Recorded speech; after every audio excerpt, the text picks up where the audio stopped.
was basketball's boy wonder. This kid was never going to be a role player. Whoa! He was going to be a star. That's the way you run a fast break.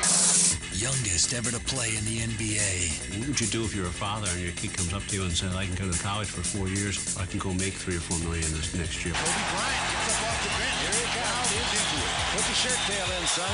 Now a boy in a man's world. Guys go to strip clubs. I don't go to strip club for what? Bryant with a three. Here to play basketball, man. A loner who kept his private life secret. He enjoys his privacy, and his privacy vanishes as soon as he steps out of his room. The high school kid from Italy who tried to take on the entire league all by himself. There were times when I just would shake my head. You know, this kid needs to calm his game down. He needs to learn how to use everybody else. I don't think it's a selfishness. I think it's just he just feels like he's invincible out there on the court and he can't be stopped. That got the people up out of their seats. He has so much ability that he feels like nobody can stop him and he can do anything.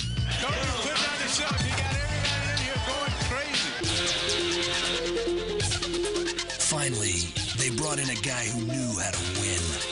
He took shots with guys hanging on him with teammates wide open. So I had to question his vision. Does he see? Does he know these guys were open? And the boy wonder began to grow up. That's a beautiful 17-foot jumper. A nice shot from play by Kobe. And I could just see it in his face. Look, I just want to win. I just want to win. He might be the best total player in the game. This is Kobe Bryant. I'm not sure I've ever seen that move before. Beyond the glory. Absolutely outstanding. Unbelievable. That included that he's done on baseball. Do you have anything to say to your fans?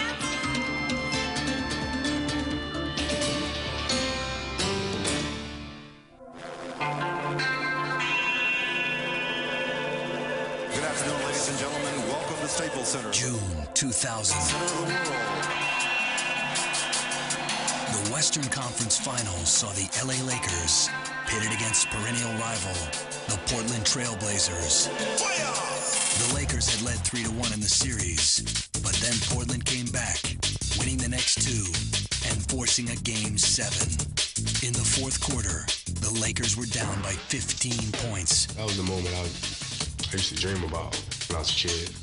Being in those type of situations, being in the NBA Finals, being on the road, being put in a position when your back's up against the wall, you know, and everybody thinks that you're going to lose the game. Each of the 3 previous seasons had seen the Lakers knocked off in the playoffs, twice by Utah, and then in 1999 by the San Antonio Spurs. Now it appeared the Lakers were just minutes away from another frustrated offseason. And Pippen pulls up for 3. And Portland's off to a great start.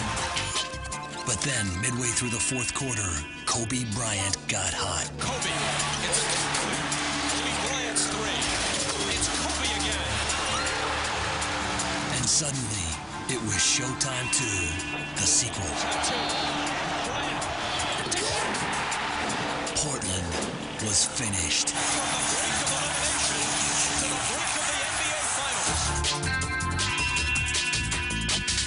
And 6 games later, Reggie turns. so were the Indiana Pacers. On the 2000 NBA.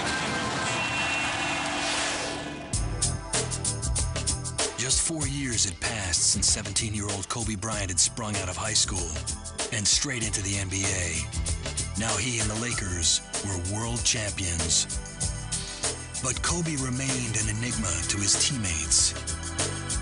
They wondered, who did this kid, Kobe Bryant, think he was? Our conflict, since basically day one, has been how much you want to do on your own and how much are you going to do in the team offense. But it was not so much who Kobe was as who Kobe was determined to be, the best player ever to play the game. When my father's playing on TV, I would have a little setup, a little hoop in the living room, and I'll play, you know, while he's playing. Then when they take a timeout, then I sit down and I take my little timeout. I remember putting on a little jersey, like one of those little white tank tops.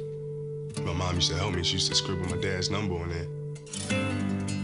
Kobe Bryant's earliest memories are of basketball. It was just there when I was like 4 or 5 years old. I just wanted to do it.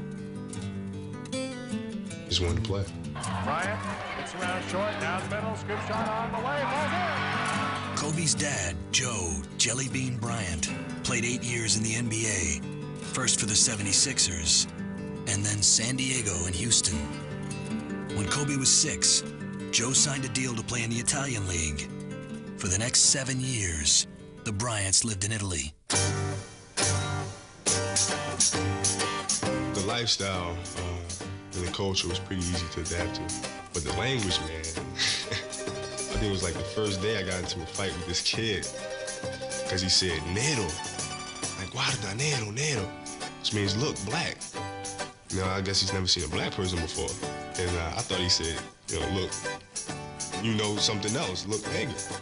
And that guy and I wound up becoming best of friends my first couple years in Italy. So. Kobe soon began to learn Italian and came to speak it fluently. I speak not so bad like I speak English, but I speak really well, I speak Italian normally, like if it was his language. When Kobe was 7, he got his first leather basketball. It became his constant companion. He even slept with it. But finding a game was tough, unless the game was soccer. 13 guys would show up and come down to the court ready to play soccer because they would have the soccer post right underneath the basket. So I would just stay there and play. Then when they finished, I started playing basketball again. Joe and Kobe kept tabs on their favorite NBA teams by watching videotapes. Kobe studied these by the hour, trying to memorize the moves of his favorite players. Magic, he was the top one. You know, when Michael was coming up, I didn't like him too much, because I was a Magic fan. Kobe hung out with Joe's Italian League teams. It was like a correspondence school in basketball. Every time the players stopped their training, Kobe would immediately jump on the basketball court. He would get the ball that he always had in his hands and would start shooting. At the end of every game here in Pistoia, I remember that Kobe, going on court, would steal the ball from the last player that had it in his hands, because he wanted to practice his shots. The audience would sometimes stay longer only to watch him, a 12-year-old boy shooting at the basket. On the basketball court, his personality was very strong. For example, he rarely passed the ball to the other players, but he usually made the basket, so he had a good reason not to give the ball away. In 1991, Joe Bryant retired from basketball and brought his family home to Philadelphia. That November, while scanning the sports section, Kobe was surprised to see Magic missing from the Laker lineup. The next morning, my mother comes in and tells me he's HIV positive. I was like, dang, what does that mean? You know, can he play? Is he gonna be all right? And so she had to explain everything to me. And that broke my heart. Because of the HIV virus that I have attained, I will have to retire from the Lakers. Magic's retirement spelled the end for Lakers Showtime. It would be 9 years before a kid from Italy would help bring it back.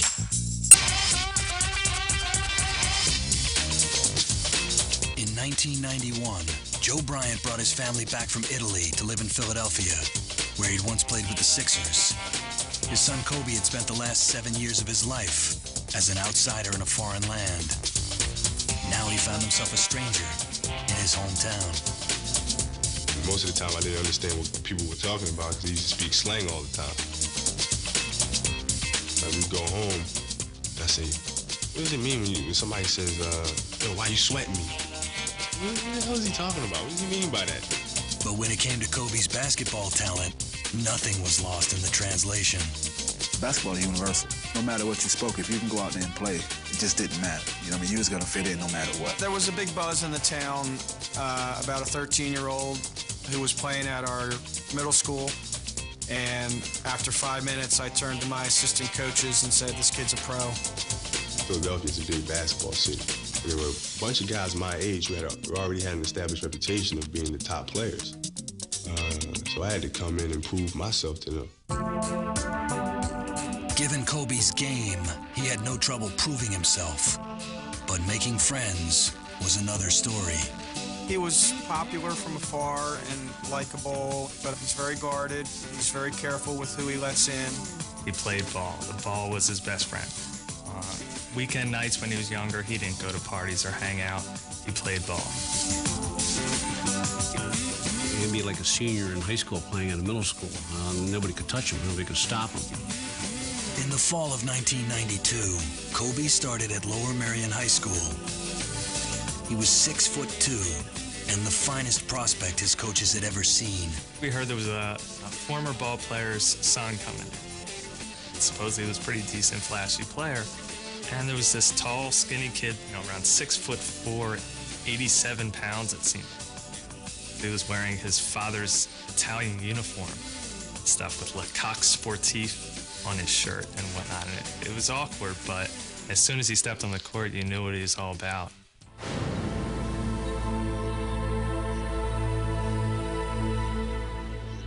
One thing that made it almost easy to coach Kobe, and I think maybe instantaneously gain the respect of his teammates, was his work ethic. He would practice more than anybody else that I ever saw at high school. I come into the facility early in the morning, 5:45 or so, and I'd hear the thumping of the basketball. I went upstairs and there was Kobe still in drills. I would stay late after practice and I would work on a particular aspect of my game. Then we go out into the game, I would see it paying off. And that was the most important thing to me. Because you can spend hours working in the game, but if you don't have the confidence and those skills to execute them during the game, then they mean nothing. Lower Merion High's basketball team had been nothing to shout about for half a century. But now, with the new kid from Italy, the team started to draw. It started off, we were playing in front of maybe 100 people, our parents, maybe a few of our friends and this and that. And as he got older and as we got better, the crowd started to fill up. We went from having 200 or 300 people at a boys basketball game to having 1,500, and it became fever pitch. We won 20 games when he was a sophomore. You would look at Kobe as an opposing coach when he was in 10th grade and say, oh my God, I've got to deal with this for 2 more years. In Kobe's junior year, Lower Merion went to the state tournament but lost in the second round. The loss left Kobe devastated, but determined. One thing I'll never forget Kobe saying was, I'm not allowing this to happen again. So it was almost comical to hear him say this. So we were kind of just like, Kobe, relax, it's not your fault, all that. But he took it personally and said that he'd win the title the next year. The next year, Kobe kept his promise. Lower Merion went all the way, winning the Pennsylvania State Championship for the first time in 53 years. Kobe was named All-American High School Player of the Year. That spring, Kobe, by now a celebrity himself, escorted the pop singer Brandy to his high school prom. Well, I just bumped into it. I didn't have a date for the prom. I just asked her to go. One of Kobe's classmates was the daughter of John Lucas, then coach of the Philadelphia 76ers. Lucas had seen Kobe play and invited him to work out with the Sixers during the offseason. The big buzz at the time was that he was just ripping up Jerry Stackhouse in one-on-one. Possibly at that time was the first seed that was planted that maybe college was not going to be a part of his future. I like LaSalle, North Carolina, Duke, Michigan. Those are my top schools right now.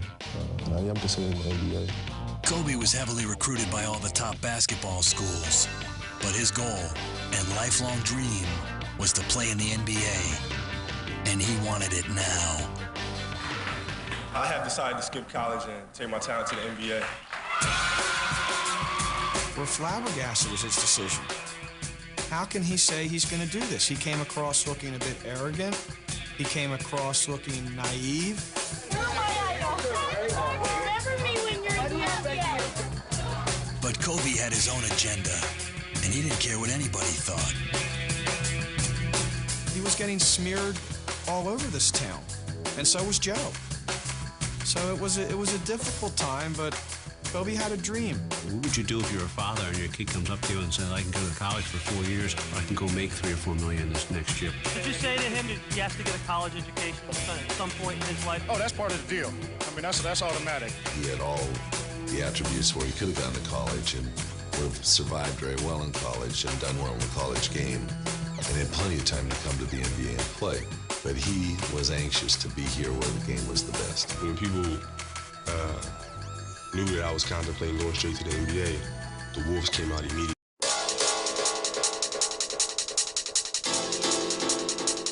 I have decided to skip college and take my talent to the NBA.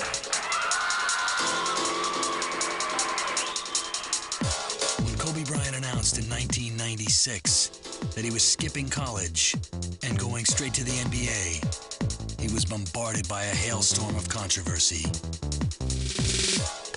I saw it on the local news, and I just remember thinking, what's with those goofy glasses on his head? Who does this guy think he is? It was pretty wacky to think that here's some kid you went to high school with who's going to the pros. It was all over the place. It was in the newspapers, it was on radio talk shows. Should he do this? Should he do that? Education first, sports this. He's not ready. Parents are messing up. They didn't raise him right. It's crazy things, silly things. Only a few players had made the leap successfully from high school to the NBA, and they were big men. Kobe was 6'5", small by NBA standards. Laker general manager Jerry West had heard about the brash kid from Philadelphia and wanted to see for himself. He invited Kobe to work out with the Lakers a few weeks before the draft. We put him against Michael Cooper, who was one of the really great defensive players we had in the NBA. We played him against Larry Drew, and it was a joke to watch him march over these people. And the kid was 17 years old at that point in time. He told me, he said this was the greatest workout that he'd ever seen in his history of working out players before the NBA draft.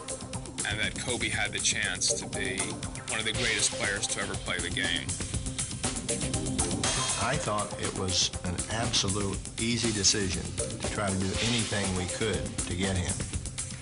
The Charlotte Hornets select Kobe Bryant from Lower Merion High School. The Charlotte Hornets picked Kobe in the first round, 13th overall. Jerry West then astonished many observers by offering his starting center, Vlade Divac, in trade. There were some upset people when we made that trade. They might deny that, but there were some upset people because we traded a starting center for him and a very good player in Vlade Divac. But I've always felt that the things that set teams apart is risk-taking. Trading Vlade seemed a lot less risky only days later when the Lakers signed free agent Shaquille O'Neal to replace him. The dynamic duo was in place. In the summer of 1996, Kobe, along with parents Joe and Pam, moved to LA to begin living out his dream. Kobe was playing in Los Angeles Laker uniform, and it was just amazing that 10 years ago when this kid was 8 or 9 years old, that now he's playing in the NBA against me, and I played against his dad. The fans were anxious to see him play, and Kobe lost no time in showing the fans he could play. In the rookie All-Star game, he led all scoring with 31 points. Then he ran away with the slam dunk contest. But despite these heroics, Laker coach Del Harris wanted to break Kobe in slowly. He viewed me as being a young kid, which I was. And he wanted the other players to respect me. He wanted me to work for my opportunity. And I worked so hard, and I already was working harder than everybody else, but he felt like he had to be 10 times harder on me than he was on Eddie Jones or Nick Van Exel or whatever, and that wasn't fair. When you draft a high school kid, everyone wants him to play, but we had a very good team then. We had a particularly deep backcourt. There just wasn't a lot of minutes for Kobe to play. I thought Del did a nice job with him, but Del was in an awkward position because people wanted him to play. Bryant pace, 17-foot jumper, nice shot. That was some play by Kobe. Kobe had spent the better part of his life as an outsider, first as an American in Italy, then as an Italian in an American city. Now his age set him apart from his teammates. When Kobe came in, he was 17 years old. So here you have somebody that's making the jump from high school to the NBA. Not only that, but he's surrounded by grown men from 21 up to, almost 40 years old. After a game, if a guy wants to get together and go out, have a drink or, or something like that, Kobe can't participate. What do I want to go in the bar for? I don't drink. I'm underage anyway. I don't want to go down there for it. Guys go to strip clubs. What do I want to go to strip club for? For what? I'm here to play basketball, man. I ain't here to do that type of stuff. But there was more than just an age gap separating Kobe from his teammates. The Lakers had a problem with his tendency to shoot the ball almost every time he touched it.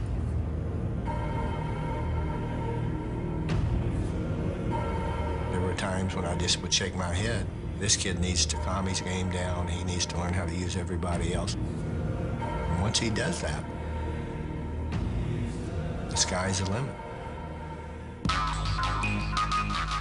By the time the 1997 playoffs arrived, Laker coach Del Harris was frustrated with his 18-year-old star.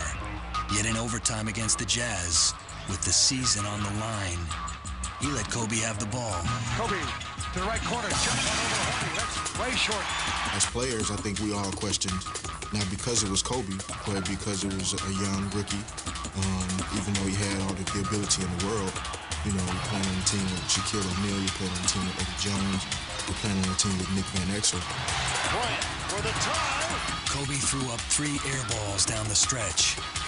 Utah won by 4. Another air ball.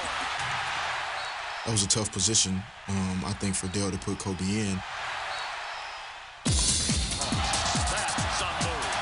By the next season, some in the media were calling Kobe the next Michael Jordan. Kobe Bryant is not Michael Jordan. He will never be Michael Jordan. He does some things that look like Michael. He's a completely different player than Michael Jordan. But Kobe had no interest in being the next Jordan. He wanted to make the fans forget number 23. His first opportunity came at the 1998 All-Star Game. Kobe Jordan stuffs it. Here comes Bryant head of the field. Reverse checks in. Jordan baseline. You're not shying away at all from Michael. You're going after him, aren't you, Kobe? I'm just having fun. I'm having a good time, man. Michael's a great player, one of the best players of all time. And, what better way to learn the game than going at it? Plus the foul for Jordan, who now has... Kobe went at him, but that night, Michael was the best. 4 months later, the Lakers were hot going into the 1998 playoffs. And now the steal by Kobe. Foot race with Derek Strong and Bryant. But then the Jazz beat them in 4 straight. 96-92, and the sweep is complete. Many said the Lakers' failures stemmed from disharmony between stars Kobe Bryant and Shaquille O'Neal. More blamed Kobe than Shaq. Everybody knows Shaq's the man. But why it couldn't be 2 great players playing together, I don't understand. There's no need for that. There's no need for guys bickering. You know what I mean? I even told Kobe that. You know what I mean? There's no need for that. You guys need to go out and play and win. As the new season approached, one thing was clear. If the Lakers were ever going to rise to their potential, something or someone was going to have to give or go. At the tender age of 20, Kobe Bryant was living the modern American dream. He had a $71 million contract with the NBA's marquee team in the nation's most glamorous city. He was wildly popular with the fans, especially the young ones. Kobe's talent and star quality were obvious, but to his coaching staff and teammates, he was a headstrong loner whose showboating style hurt the team and cost them key victories. That's the part that, probably a lot of us question and a lot of people on the outside of our organization question is, what exactly are your motives in thinking that way? Is it just because you feel like you're that good, or are there for some other personal reasons that do not involve what's best for this basketball team? Kobe changed alone in a cubicle off the locker room and rarely spoke to his teammates off the court. He described the worm, Dennis Rodman, as the perfect teammate because the two had never spoken off the court. There's no question that he's not really interested in the quote-unquote personal part or the, the co-worker part of being in the NBA. I think Kobe, growing up in a different era and growing up, overseas in Italy, he has chosen to be a loner because if he looked around, there's not another Kobe Bryant. The fact that we don't go out and hang out in clubs or go out to movies together, I think it's simply because he enjoys his privacy, and his privacy vanishes as soon as he steps out of his room. In the spring of 2000, Kobe met Vanessa Lane on a music video soundstage. I met her, and like, hey, what's your name? Like, Vanessa. That was it. She had like a little sparkle in her eye and everything, and that was it for me. The relationship left him with even less time for his teammates. Magic had a comment that I had to hang out with the team, and go to clubs and go to bars and that in order to build team camaraderie for us to win. And, I respect Magic so much, but to me, that was just an off-the-wall statement. You know what I mean? Because, how is that going to make us win a championship? For me to go out to a club and hang with the guys and do this, that, and the other. There are other ways we can go about doing this. Kobe kept his distance from the other Lakers, and although neither man would admit it, he was stuck in an ugly rivalry with the other star of the team, Shaquille O'Neal. They're like, worrying about whose team it is, who has the most commercials, and all of these other things.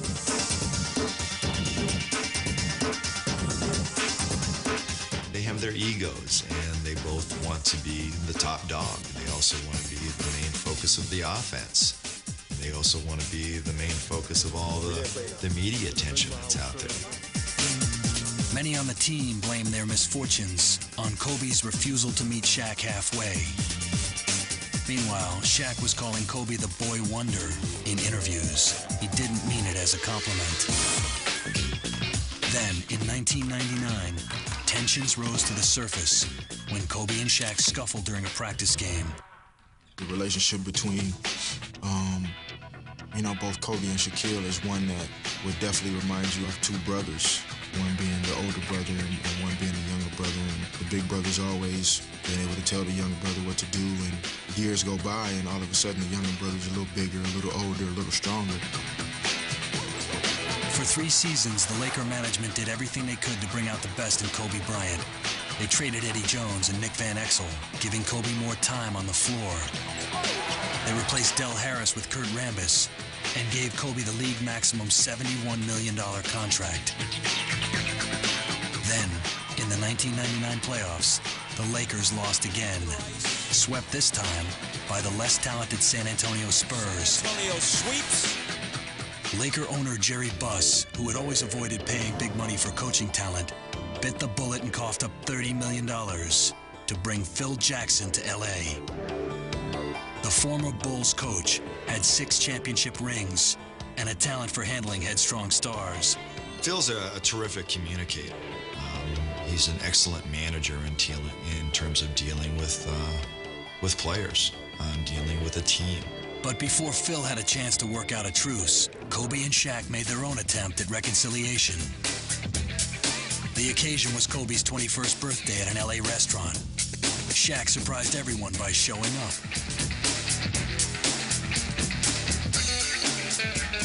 Phil Jackson's most immediate challenge was how to reel in his young guard.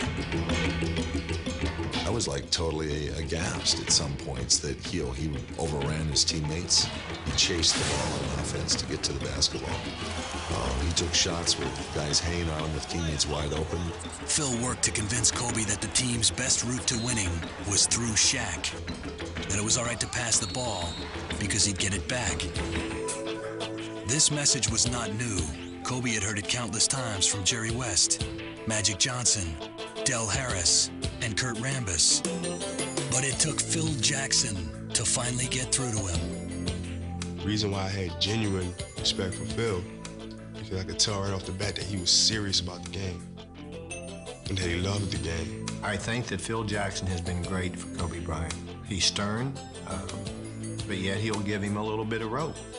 But when he makes mistakes that are costly and makes mistakes that are where he's trying to do too much, Phil will remind him, and he'll also take him out of the game. The team just really came together. It was just a culmination of so many different things, and it was exciting.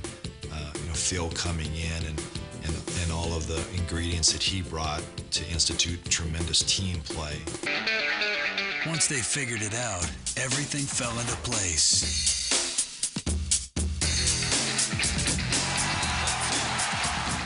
The Lakers finished off Portland and then beat the Pacers in the finals. They were world champs at last. Then once we finally win it, it tastes really, really sweeter after you've gone through some type of adversity. Just wants to win. That's his attitude. He just wants to win the game. Win games, that's it. Both Kobe and Shaq had come to realize that the whole of their combined talents was greater than the sum of the parts. I think we just wanted room to operate. I think if you look in the past, like you look at Kareem, you look at Magic, he just passed the ball. Kareem shot it. The Magic loved to do that. On this team, Shaq and I, we're both, quote-unquote killers. We got to go for your throat. And it's just a matter of us finding out how we can do that and do it together. Kobe Bryant was on his way to achieving his ultimate goal, being the best ever. But now even he knew he couldn't do it alone. In April of 2001, just before the first round of the playoffs, Kobe Bryant married his 18-year-old sweetheart, Vanessa Lane, in a private ceremony. It's hard because, I miss her so much. Like when I travel and go on the road, and she misses me so much. But when I come home, you're just so happy to see the person. And she knows that this is my job, and this is what I have to do, and she knows how dedicated I am to this game. So our relationship is great. When the next season began, many of the old conflicts returned. Shaq complained that Kobe was hogging the ball again, and Shaq was throwing bricks from the free throw line. Peter Bessick. He missed them both.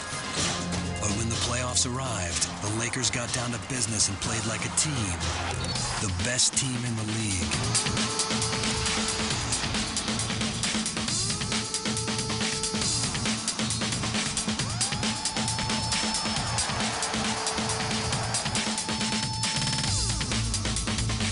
They swept into the finals and then blew away Allen Iverson and the Sixers to defend their title. Kobe came back from an ankle injury and stepped up, making the big shots. But Shaq got the MVP award. Kobe, if it wasn't for Shaquille, could definitely have been in the MVP running. The finals, I think, proved that, he'll go down in history as one of the top 2, 3, 4, 5 players to ever play this game. From the Los Angeles Lakers. Then, in February 2002, the prodigal son returned home to Philadelphia for the NBA All-Star Game. They weren't glad to see him. Kobe Bryant.